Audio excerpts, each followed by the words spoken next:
Recording a new episode of Chatterbox Reds Rumors Edition on a Wednesday night. You know what that means. The rumors are flying as they have been all off season. The Reds have been kicking tires. The Reds have been putting players out and available for trades. Who's the latest on the radar? We'll get into that and much more in just a minute. Welcome everybody in Chatterbox Reds, joined by Nick Kirby. Hello everybody. I'm Craig Sandlin. Nick, we come to you tonight with rumors from Jack Azoulay-Haron of MLB Nerds, who is reporting that the Reds have made closer Alexis Diaz and utility man Spencer Steer available via trade. How we doing tonight, buddy? Doing good. Always good to have, I guess, some sort of Reds news. Try to break it down the best we can. Hopefully not have too many pitchforks thrown our way, but we'll have a good time as always. Well, look, we talked about it during the winter meetings wrap-up show that the 10 days after the winter meetings are the most busy. This MLB offseason hasn't necessarily been as busy as maybe I thought it would be in terms of big names, at least. But the Reds aren't for a lack of trying, I guess, at least based on rumors and speculation. But before we get into more details on the rumors speculating tonight, Nick, let's tell our friends about DSC. Yeah, as always, Deep South Commodities is a leader in renewable commodities for biofuel production, specializing in used cooking oil collection, aggregation, and sales. Visit www.deepsouthcommodities.com for more information. Thanks, as always, to our friends at DSC. Now, Nick, I want to start with Alexis Diaz. Diaz is a name that many Reds fans have thrown around as a potential trade target, trade asset, I should say. What's your opinion on moving Alexis Diaz at this point in the offseason? Does it make sense to try and move him? What's your initial reaction to hearing that Alexis Diaz might be available? Well, I mean, Alexis Diaz is complicated. I mean, I know when we started the show, me and Trace, the very first episode, I said, yeah, I'd be willing to trade Alexis Diaz. So, I've been willing to shop Alexis Diaz for years. I kind of always am of the opinion that if you think you can get a team to overpay on a reliever, you should almost always capitalize on it. Now, with the season Alexis Diaz has, are you able to really capitalize it on this point? I don't know the answer. It all comes down, as it does with any trade talk. What's the return? How much is a team, willing to pay? Alexis Diaz still has 3 more years of control. He's going to get more expensive. He's going to make close to $3 million in 2025. He'll get more expensive the 2 subsequent years after that. So, I don't know. I mean, I expect Alexis Diaz to bounce back in 2025. I don't think he's going to get to like that 2022, early 2023 Alexis Diaz again, but I expect he'll be better. But if a team's willing to, give up something of real value for Alexis Diaz, then yeah, I'm going to be all for it like I've been all for it for years. Yeah, Alexis Diaz coming off a career low in innings pitched at 56.1, a career high in ERA at 3.99, and a career low at strikeouts per 9 at just 8.8. We talked about it last season that at some point people are going to stop chasing Alexis Diaz the way they were for the first 2 years of his career. We saw it a little bit towards the end of 2023, but certainly going into 2024, people were a lot more patient at the plate, and it showed with that number going up. Walks per 9, highest it's been, but not significantly higher, 5.0 in 2024, 4.8 and 4.7 respectively in 23 and 22. So that's one of the questions, obviously, is, he's coming off a season with a half WAR. He went 2-5, 28 saves, probably the lowest his value has been. And so while the pitching market is hot, without a doubt, and people seem to be willing to pay for pitching, selling Alexis Diaz right now doesn't feel like the right time. Now, if he can come out hot in 2025, he may be a target for an early move and try and capitalize on that start. But specifically around the fact that 2024 was his least productive year in terms of most metrics, I'm personally not sure that it makes sense now to move him. If you didn't move him at the 23 deadline, didn't move him at the 24 deadline, doing it now, I'm not 100% sure I'm on board with, unless it results in a power hitting outfielder, which is obviously a big need. And Nick Kroll, as we know, has been talking a lot about the need for adding outfielder, adding a position player, but he's also been talking about how a lot of those deals are focused on MLB player for MLB player. And so as you talk about the Reds and you talk about assets that they have available that are MLB players that they're willing to move, are there other names that come to your mind that would draw a bigger return outside of like Ellie De La Cruz, obviously, than in Alexis Diaz right now? Well, yeah, I mean, I'm sure there's other players that would bring a higher return, but are you willing to part with? I mean, the two names, those are the two names that made the most sense to me. Maybe I could throw like Andrew Abbott into that mix because I am a guy that is as held steadfast to the fact that I do think Abbott's probably due for a little bit of regression. But, given where the Reds are at starting pitching wise, where I don't think they have enough depth behind their top 6 or 7 right now, I don't know if you can afford to give up a starting pitcher just because they're, the Julian Aguilar and Brandon Williamson injuries, I think have a much larger impact on this entire organization than I think maybe a lot of people think at surface value. Because neither one of those guys probably, Brandon Williamson would have definitely been in the conversation, but they still probably wouldn't have been in the top 5 going into 2025. But they were holding steady. Williamson's case, probably the 6th spot, Aguilar spot, probably the 8th spot. And now you're having to push guys like Connor Phillips up into those spots where it definitely makes it very difficult to trade a starting pitcher. Now, again, if you're getting a crazy return that you're never going to get again, and you think you kind of agree with my assessment that Abbott's probably going to regress, I don't think you can always just be like, we have to do everything we can to win this year. I think you always have to kind of have half of your feet in how can we improve the team in 2025, but also how can we keep continuing to improve beyond that. That's what the most forward-thinking teams in the small market, like the Rays, like the Guardians, that's what they do. They're trying to improve right now, but every move that they're making and every decision and thought that goes through their heads, they're also thinking about the years beyond. So I think you kind of have to have a little bit of both. But yeah, I mean, I really don't see much else on the Reds roster other than those two players that I think are the most expendable. Yeah. Now, the report specifically mentioned that the Nationals and Rays have shown interest in Alexis Diaz. Just quick, immediate reaction. Either one of those teams feel like a better fit than the other, or have someone that you would particularly be interested in if they are, in fact, the team that Diaz has moved to? You said the Nationals and the Rays, right? Nationals and Rays. The Rays just feel like a perfect Alexis Diaz suitor. Like you kind of like, why do the Rays? Why would the Rays be interested in adding a, kind of established reliever that costs a couple $1 million? Because you don't think if that's why the Rays do a move like that, and then they know that whatever they got with their pitching development, they can find a way. I couldn't really give you a good return from the Rays. They have so many players that'd be hard. The Nationals, they of course non-tendered their closer of last season, so it kind of makes sense that they kind of want to kind of get someone a little bit more established. I always thought it would be the Mets. It just always feels like it would be the Mets. But I don't know. It always just feels like the Mets would love that Diaz brother. Who cares from their perspective? They can afford the money. They can afford to get rid of a prospect. They can market the hell out of that. That's what it always feels like. But yeah, I mean, both of those two teams make sense. I would imagine, though, if the Reds really are aggressively trying to shop Alexis Diaz, there would be quite a few teams getting into the mix.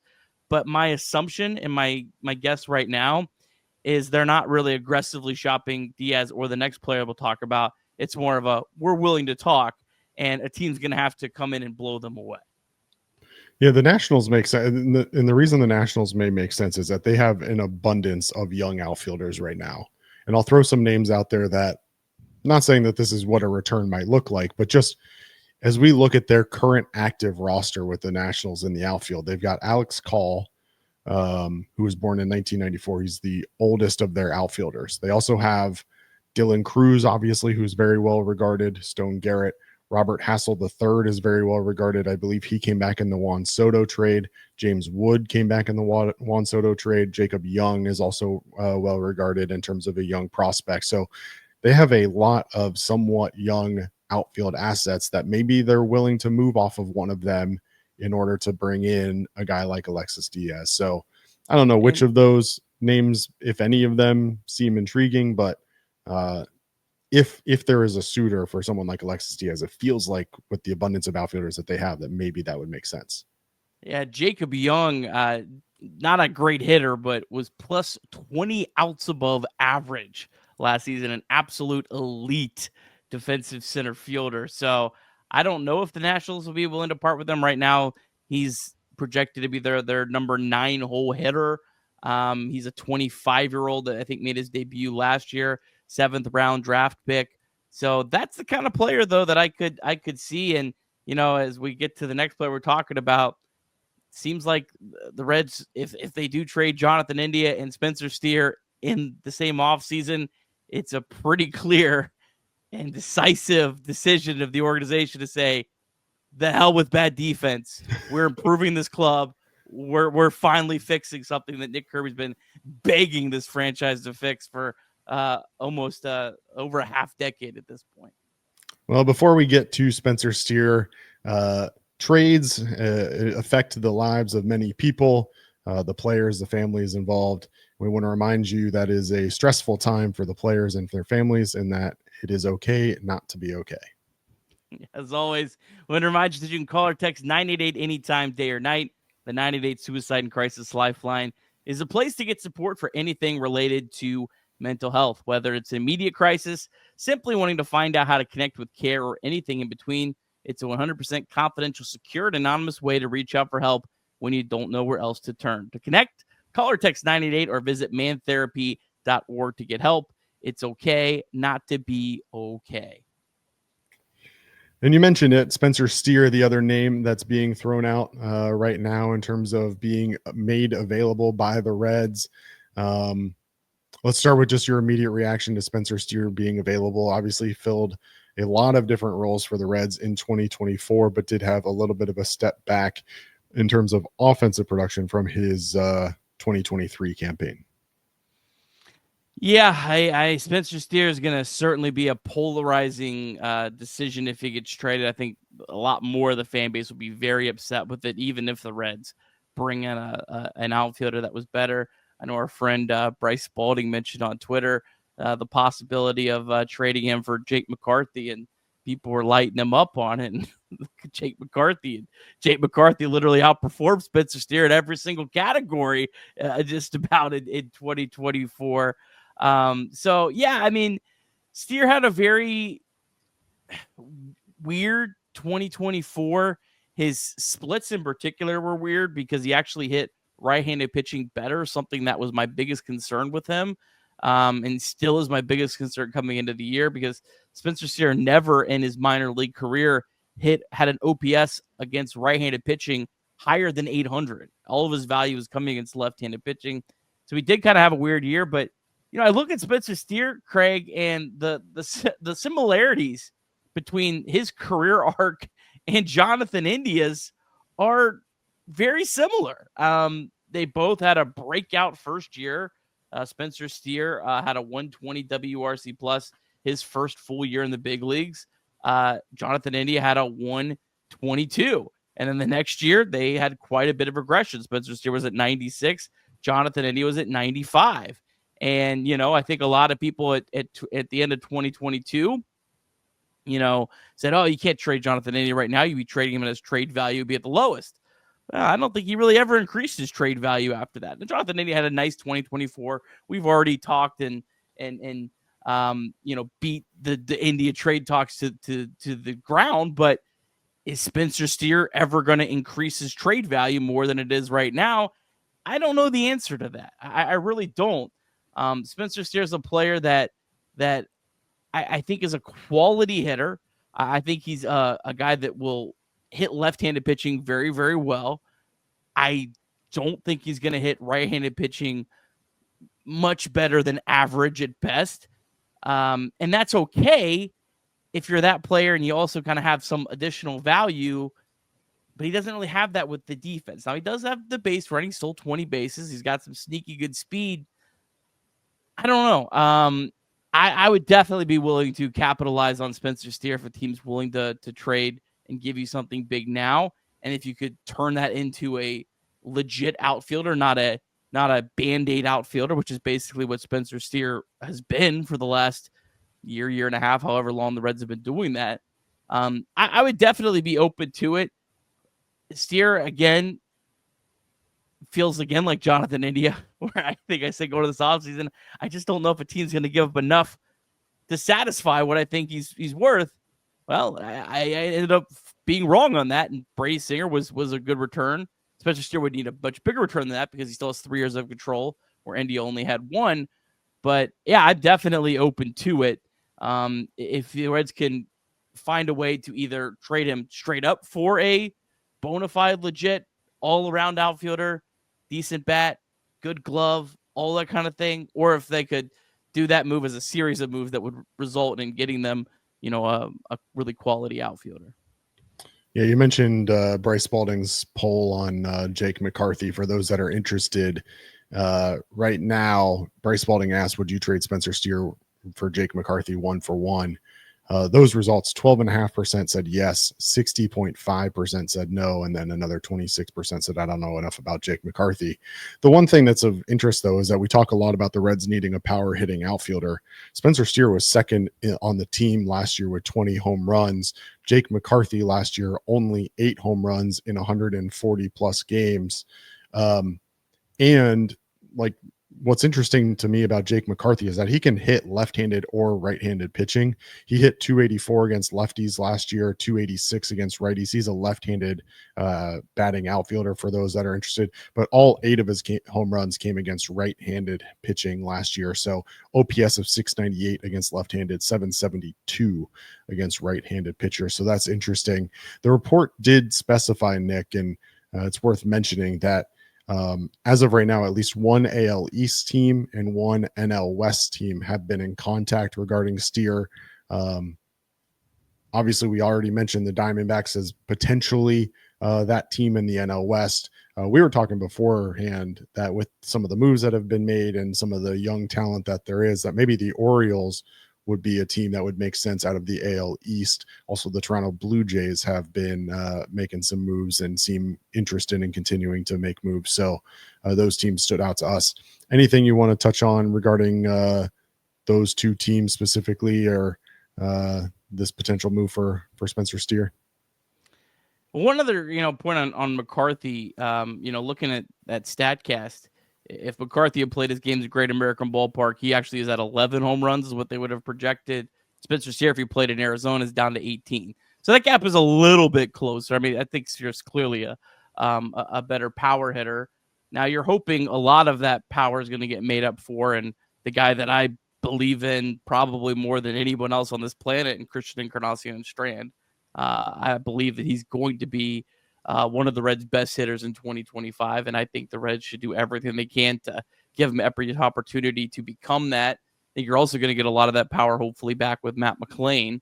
Now that's a big if he can stay healthy, but there is some players that could bring some power. I think if you went the Jake McCarthy route, I think you do still have to go get another outfielder, but it could maybe be someone like a Randall Grichuk, a guy that's a platoon-ish player where you prefer in a perfect world to play him mostly just against left-handed pitching, but he's not like with all due respect to my guy Stuart Fairchild, almost unplayable against right-handed pitching.